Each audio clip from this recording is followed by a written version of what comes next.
तो बच्चों मोमेंटम क्या होता है? जिसमें मास होगा, वेलोसिटी होगी, वैल्यू कैसे निकालेंगे? दोनों की मल्टीप्लाई करेंगे। तो मींस जिसमें मोशन होगी, क्योंकि मास को हम चेंज नहीं कर सकते, तो मोमेंटम कैसे पता चलेगा मोमेंटम है बॉडी में या नहीं? क्योंकि बॉडी रेस्ट में रहे, मोशन में रहे, मास तो हमेशा रहेगा। कि अगर बॉडी मोशन में होगी तो उसमें मोमेंटम होगा। हाँ, वैल्यू के लिए हमें मास से मल्टीप्लाई करना पड़ता है स्पीड। तो ये बात क्लियर। तो मैंने बोला मोशनल इफेक्ट, बॉडी मोशन में है उस टाइम पे उसमें मोमेंटम है, रेस्ट में मोमेंटम नहीं है। हमें चेंज करना है मोमेंटम को, तो क्या करना होगा? बॉडी को की स्पीड को चेंज करना होगा। या तो बॉडी को रेस्ट में लेके आएंगे या पीछे से उसको पुश करेंगे, मींस कैसे भी करके उसकी स्पीड को इंक्रीज करेंगे। तो जब आप ये वर्क करोगे तो करने के लिए क्या चाहिए आपको? सर फोर्स चाहिए, सीधी सी बात है। मैंने बोला इंपल्स कब क्रिएट होगा बॉडी के अंदर? जब मोमेंटम में चेंज होगा। इंपल्स को क्या बोला जाता है? Change in momentum. लेकिन जब आप मोमेंटम चेंज करने के लिए जाते हो तो क्या आपको जरूरत क्या होगी? फोर्स की। और वो फोर्स ऐसा तो है नहीं फोर्स लगाया और रुक गया, उस टाइम भी तो कैलकुलेट करोगे। तो एफ इंटू टी, कितने टाइम के लिए किया? सपोज टी टाइम के लिए, है ना? तो एफ इंटू टी। अच्छा, इस तरह से कुछ के मन में आया होगा सर ये फॉर्मूला आखिर आया कैसे, वो भी तो बताएं। देखो बच्चों, हमने कहा मोमेंटम मास इंटू वेलोसिटी होता है, तो किस तरह से आएगा देखना है। मैंने बोला चेंज इन मोमेंटम करके। तो सपोज क्या था, क्या करना है आपको? डेल्टा पी करना है, मींस बाद वाले से पहले वाले को लेस करना है। चेंज तभी तो आ जाएगा। डेल्टा पी का मतलब P2 माइनस P1। P2 का मतलब बाद वाले मोमेंटम से इनिशियल मोमेंटम को, इनिशियल बोलते हैं स्टार्टिंग में, उसको लेस करना है। और लेस कैसे करोगे? इसकी वैल्यू मास, तो दोनों में कॉमन रहेगा V2 माइनस M V1। अब एक बात समझो बच्चों, जरूरी नहीं है पॉजिटिव हो, नेगेटिव भी हो सकता है। कैसे? मोमेंटम याद रखना कैसी क्वांटिटी बोली मैंने? वेक्टर। इंपल्स कैसी क्वांटिटी होती है? वेक्टर। दोनों वेक्टर हैं। तो वेक्टर क्वांटिटी में नेगेटिव या पॉजिटिव केवल किसको रिप्रेजेंट करते हैं? डायरेक्शन को। अगर आप स्पीड इंक्रीज करते हो, अब देखना ध्यान से, यहां पे आपने क्या किया? स्पीड को इंक्रीज किया, V1 से V2 पर लेके आते हो। तो V1 से जब V2 पर लेके आओगे तो क्या करना होगा? MV2 minus MV1। Speed increase होगी तो मोमेंटम पॉजिटिव होगा। इसका मतलब in the same direction of motion, है ना? जिस डायरेक्शन में बॉडी मूव करती है आपने मोमेंटम भी उसी डायरेक्शन में चेंज किया, मींस स्पीड इंक्रीज की। अगर बाद वाला छोटा रह जाए, पहले वाला ज्यादा हो जाए, इसका मतलब क्या हुआ? V2 ज्यादा, V2 माइनस V1। अगर ये पॉजिटिव आएगा तो इससे इंडिकेट क्या करेगा? कि आपने जो मोमेंटम में चेंज किया है वो in the same direction of motion किया है। और अगर ये नेगेटिव आता है तो कैसा होगा? In the opposite direction. तो सेम कब होगा? आप स्पीड पहले V1 थी, आपने और इंक्रीज की तो V2 हो गई, पॉजिटिव आएगा। आपका V1 है, आप आगे से रोक रहे हो इसको या ब्रेक लगाते हैं, तो ब्रेक लगाने से क्या होगा? स्पीड, इसकी स्पीड रिड्यूस होगी और कुछ टाइम के बाद जीरो हो जाएगी अगर ब्रेक नहीं बंद करते हो लगाना। तो मोमेंटम जीरो, मिनिमम कितना हो सकता है? जीरो। सर मिनिमम क्या, हम तो इंजन को ही उल्टा चला देंगे। कैसे? फैन है और फैन अभी किस तरह से चलता है? इस तरह, है ना? देखना छत के की तरफ, हमेशा फैन कैसे दिखाई देगा आपको जब देखोगे? Anti clockwise. आप बाय चांस स्विच ऑन नहीं किया, आपने उसको क्लॉकवाइज चलाया, काफी हाथ से मैनुअली वर्क किया और उसको क्लॉकवाइज चलाया काफी राउंड से, स्विच ऑन करते हो तो क्या होगा? अब उसकी स्पीड कम होगी, कम होगी, कम होगी और फिर कुछ टाइम के लिए रेस्ट में और फिर से वो क्या होगा? उल्टा चलना शुरू हो जाएगा। तो इसका मतलब क्या हुआ? कि अगर आप नहीं मानते, फोर्स लगा रहे हो, अभी बॉडी आपकी तरफ आती है ऐसे, आप फोर्स लगाते लगाते लगाते पीछे और फिर बॉडी रेस्ट में, आप फिर से देखो क्या हुआ? यहां से चलते हैं और बॉडी आपकी तरफ आती है, फोर्स लगाया हुआ है, यहां तक आ जाते हैं, है ना? और उसके बाद बॉडी रेस्ट में आ गई और फिर आप पुश करना शुरू करते हो तो मोमेंटम दूसरी डायरेक्शन में आएगा। तो कितना चेंज किया उस तरह निकालते हैं। तो हमने क्या किया, बाद वाले से पहले वाले को, अगर इन पॉजिटिव आएगा तो सेम डायरेक्शन में, मोशन की सेम डायरेक्शन में आपने चेंज किया, अपोज नेगेटिव आएगा तो अपोजिट करते हैं। तो m v2 माइनस v1, अब क्या करते हैं, टाइम से डिवाइड करते हैं। देखो कैसे हमें पता चलेगा कि ये फोर्स इंटू टाइम आता है, टाइम इंटरवल m v2, इसको भी मैंने क्या बोल दिया है, डेल्टा v। भाई कुछ तो डिफरेंस आएगा, इसका मतलब क्या, चेंज। और मैं बता चुका हूं डेल्टा किसको रिप्रेजेंट करता है, चेंज को, डिफरेंस को। डेल्टा v किससे डिवाइड करें, टाइम इंटरवल से। भाई ये सारी चेंज करने के लिए कुछ टाइम लगा होगा, तो मैथमेटिक्स के रूल के अकॉर्डिंग डेल्टा t से डिवाइड करें, डेल्टा t से मल्टीप्लाई करें, कर सकते हैं। इसके बाद ये वाली टर्म क्या हो जाएगी, बताओ, एक्सेलरेशन, और ये डेल्टा टी। एम में डेल्टा टी क्या होगा, एम में क्या आता है बच्चों, फोर्स इनटू टाइम इंटरवल। तो एक फॉर्मूला ये भी बन जाता है। या तो हम बोल दें चेंज इन मोमेंटम को क्या बोलेंगे, इंपल्स, या फोर्स और टाइम इंटरवल के प्रोडक्ट को भी क्या बोलते हैं, इंपल्स बोलते हैं। तो ये नॉलेज आपको होनी चाहिए, हालांकि सिलेबस में ये नहीं है ना, लेकिन पता होना चाहिए, बाय चांस क्वेश्चन आ जाए, क्योंकि ऐसा ये इस बार कहीं पे कुछ है और नहीं है। डिलीटेड पोर्शन में ये है, लेकिन उसमें दिया हुआ है, लेकिन खाली की नॉलेज होनी चाहिए बच्चों को। और अगर खाली नॉलेज की बात कर दी तो विद्या भारती से अगर पेपर आता है, चलिए सर एक क्वेश्चन है भाई,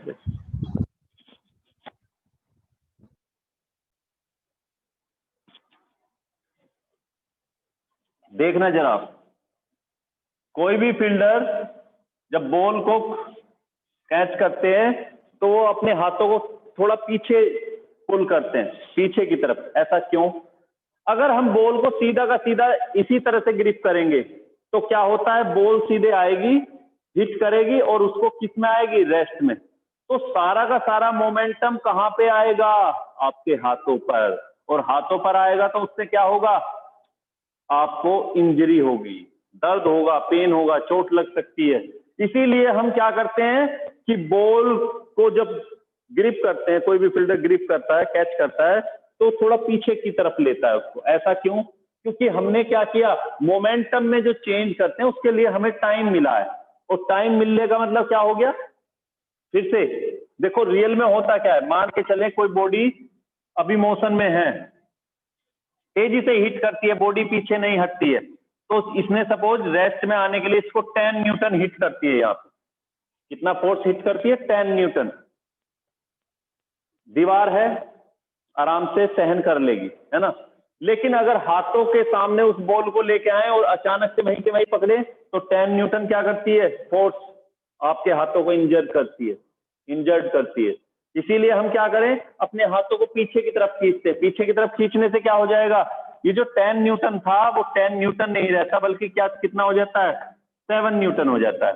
कोई फील्डर बड़ी तेजी से पीछे खींचेगा तो वो और भी कम हो जाता है। और कीपर इसीलिए ग्लव्स पहनाए जाते हैं, क्योंकि बार बार एक दो बार तो चलो इंजरी से बच जाएगा, इसीलिए ग्लव्स बना के रखते हैं। तो वहां पे उस फोर्स की वैल्यू और भी कम हो जाती है। क्यों? क्योंकि उसके हाथों में कुशन टाइप का रहता है। कुशन का मतलब थोड़ा सॉफ्ट होते हैं वो कपड़ा, उससे क्या होता है, बॉल जाती है तो वो फोर्स उसके मोमेंटम में चेंज होने में टाइम लगता है, मींस वहां पे वो फोर्स कम लगाती है। भाई ऐसे समझो, मान के चलो कोई कार आती है, पूरी तेजी से हिट करती है, पूरा का पूरा फोर्स एक साथ लगाती है, और पूरा फोर्स एक साथ लगाने का मतलब क्या है, ज्यादा वैल्यू। लेकिन आप क्या करें, धीरे धीरे ब्रेक लगाते हो तो कम फोर्स के साथ रुकेगी, है ना। कम फोर्स के साथ रुकेगी तो क्या होगा, टाइम इंटरवल इंक्रीज हो जाएगा। टाइम इंटरवल इंक्रीज होने से क्या हो जाता है, इंपल्स की वैल्यू इंक्रीज हो जाएगी। तो जितना ज्यादा इंपल्स होगा, या ये कहो मोमेंटम में चेंज होने में जितना टाइम इंटरवल ज्यादा लगेगा, उतना इजीली हमें चोट इंजरी नहीं होगी और वो बॉडी आराम से रुक जाती है। कई सारे एग्जांपल है इसके।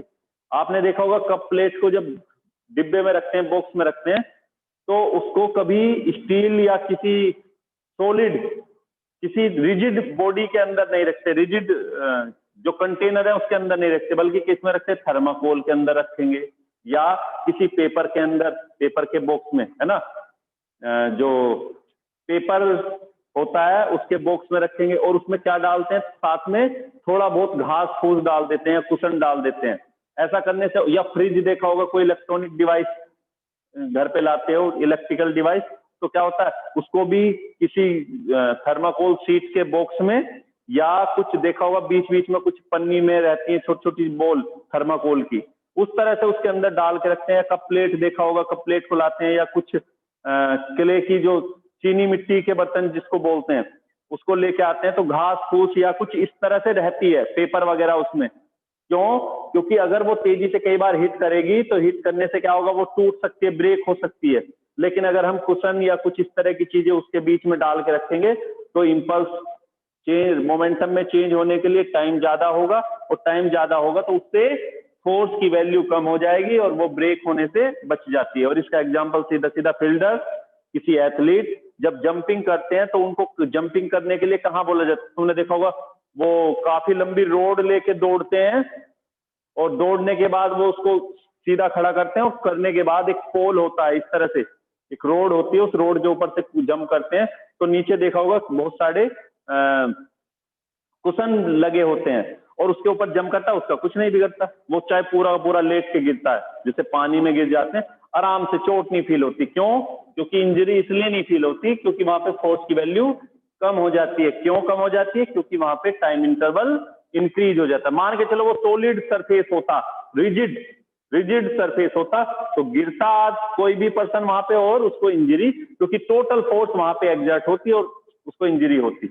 लेकिन जैसे वो जंप करता है तो कुशन थोड़ा सा नीचे जाता है, तो वो भी साथ साथ नीचे जाएगा। नीचे जाने के लिए क्या होगा, जब कोई भी चीज नीचे जाएगी, मान के चलो मैं कोई बॉल आपकी तरफ थ्रो करता है, आप उसको वहीं के वहीं पकड़ते हो, तो सारी फोर्स आपके हाथों में वहीं पे एग्जर्ट होगी।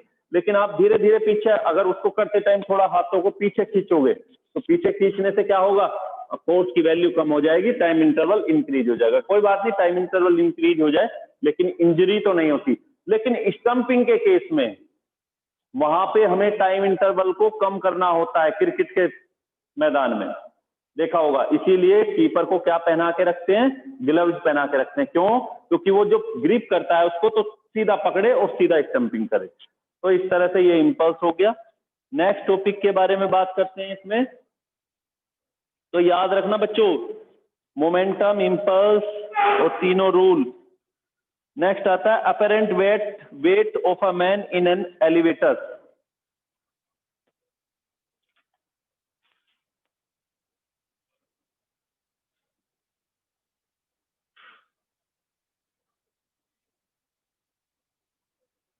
apparent weight of a man in an elevator। Elevator बोल सकते हो, लिफ्ट बोल सकते हो, इस तरह से। आप लिफ्ट में, कई हो सकता है कुछ बच्चे लिफ्ट में चढ़े होंगे कहीं ना कहीं, या ना भी हो, कोई बात नहीं। लिफ्ट होती क्या है कि जिसमें हम बैठते हैं, है ना, जाके खड़े हो जाते हैं, और वो एक बिल्डिंग से दूसरे फ्लोर पर, सेकंड फ्लोर पर, इस तरह से ग्राउंड से लेके चलती है सभी को।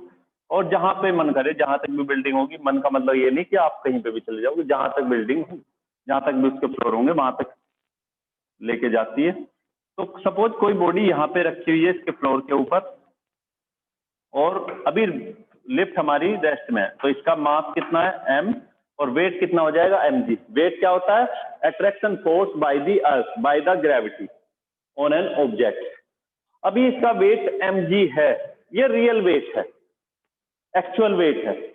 लेकिन बाई चांस लिफ्ट नीचे की तरफ आना शुरू करे या ऊपर की तरफ, एक्सेलेरेशन के साथ, वेलोसिटी में चेंजिंग के साथ। कैसे?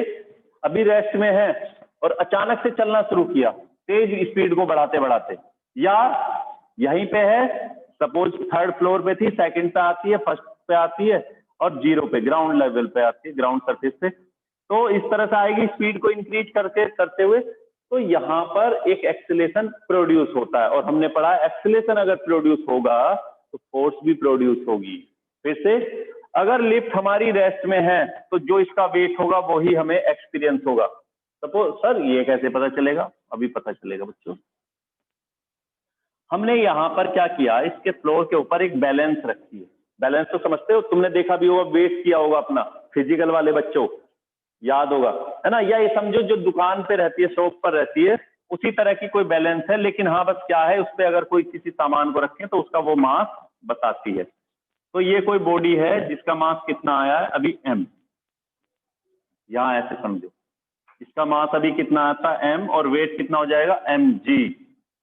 ये लिफ्ट की रीडिंग बताती है, ये लिफ्ट बताती है कि इसका मास m है और ग्रेविटी g की वजह से इसका वेट mg हो जाता है।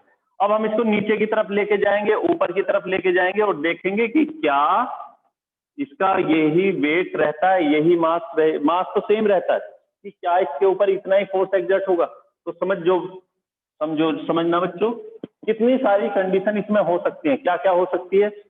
when the lift is accelerated in upward direction, या is lift in upward direction, first, second is moves in downward direction with acceleration a।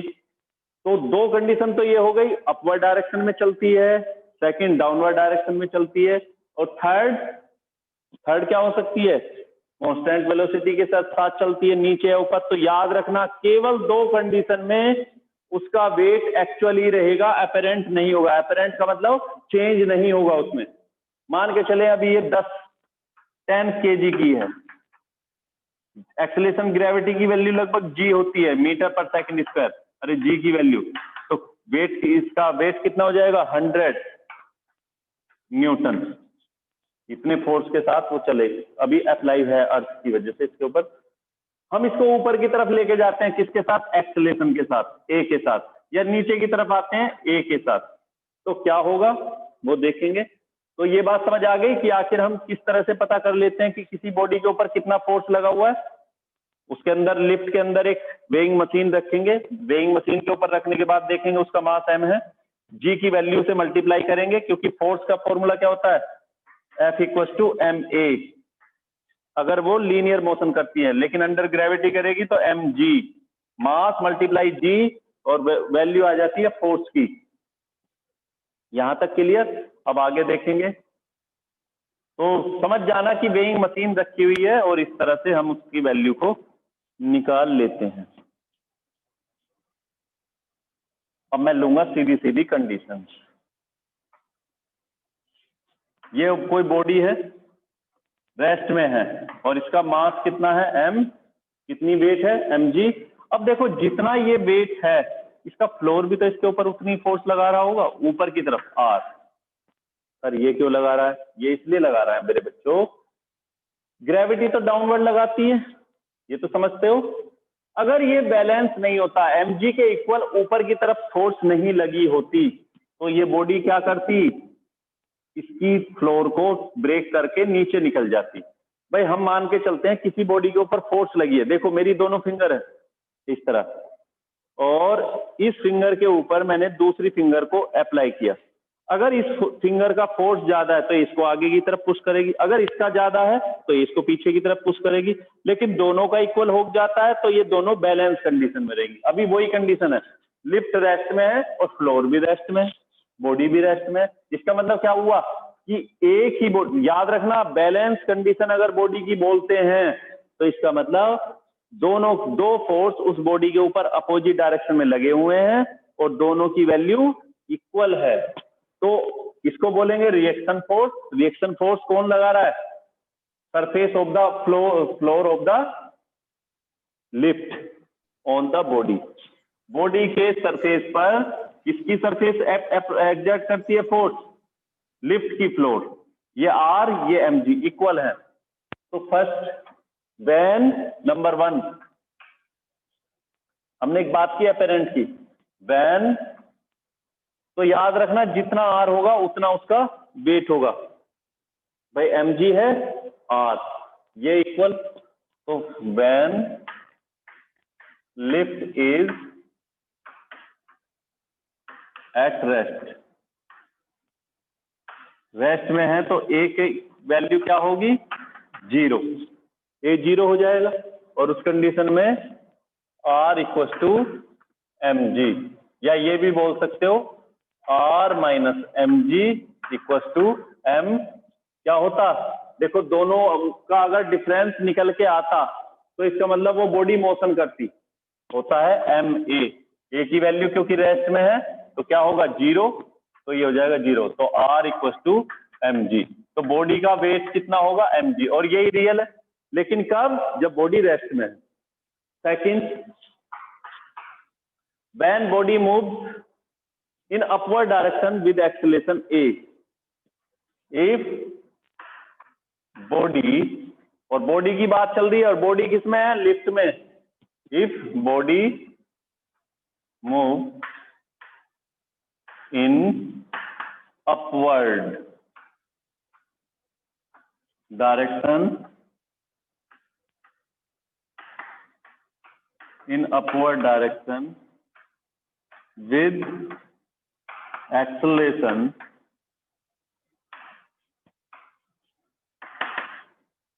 a, तो कितना आ जाएगा आर, देखो कौन किस डायरेक्शन में मूव करती है, अपवर्ड बोला है ना, इसका मतलब कौन सी फोर्स ज्यादा होगी, रिएक्शन फोर्स ज्यादा है जब तो ऊपर की तरफ जाती है। भाई जो मैंने अभी एग्जांपल बोला था, मेरे दोनों हाथ, ये जिसकी वैल्यू ज्यादा होगी उसकी वजह से दूसरी तरफ बॉडी मूव करेगी। मैंने कहा इसकी वजह से फोर्स ज्यादा तो ये इसको पुश करेगी, ये ज्यादा है तो ये इस तरफ पुश करेगी। अगर पुल करने वाली बात आए, अगर ये वाले हैंड की फोर्स ज्यादा है तो ये इसको पुल करेगी, इसकी ज्यादा है तो ये इसको पुल करेगी, तो ये वाली कंडीशन। तो अपवर्ड जाती है, इसका मतलब क्या हुआ, आर ज्यादा होगा एम जी से, आर माइनस एम जी, और कितना ज्यादा है M A, R equal to M A plus, sorry, R minus M G, M G को लेस करोगे ना तब एम में आएगा, तो उधर जाने के बाद एम जी, बल्कि मैंने ये किया, इधर जाएगा एम जी पॉजिटिव है ना, एम को